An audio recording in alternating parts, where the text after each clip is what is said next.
I'm working with a very simple little technique. I wanted to do a few things today to wrap things up in my mind, and one of them was using the hold position rather than for the tuck as I did yesterday, but using hold for hold.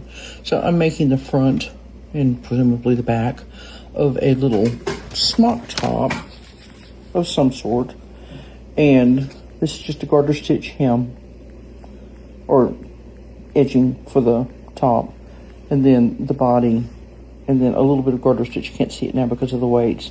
Then a repeat of the tuck stitch pattern, and now I have divided for the V-neck and the straps.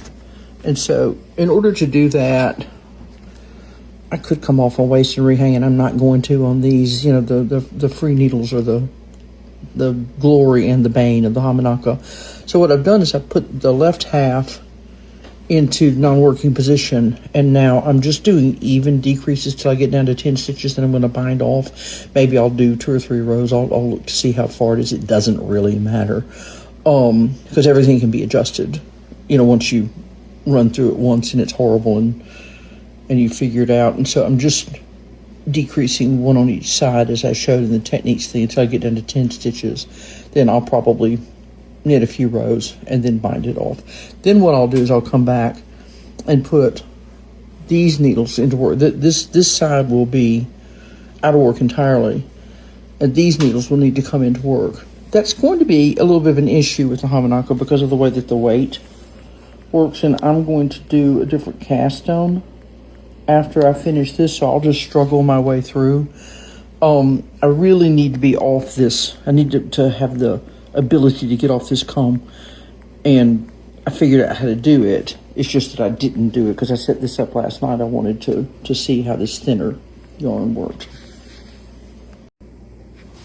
So you can see that I have indeed knitted a little opening of sorts. I immediately changed what I was doing. It was too far to decrease. It was stretching too far to decrease every stitch on the V-neck side. I was trying to be lazy and not look up the ratio of stepping in on the V-neck side versus stepping in on the arm side. So it was every second row decrease on the neck side, every row decrease on the arm side, and then I went ahead and went down to 5, and I believe I'll put 5 rows of stockinette in and then bind off, and I'll repeat the same on the other side, and we'll take a look.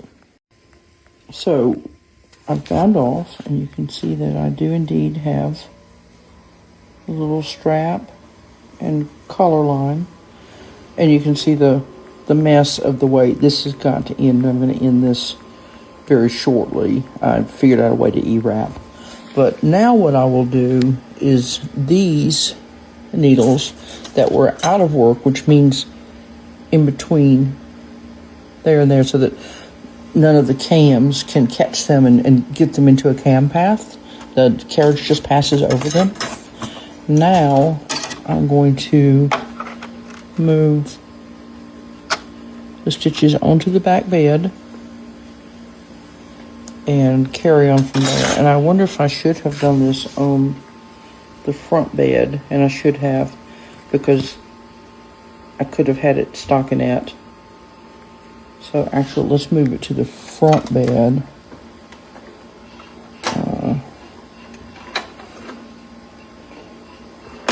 What the heck?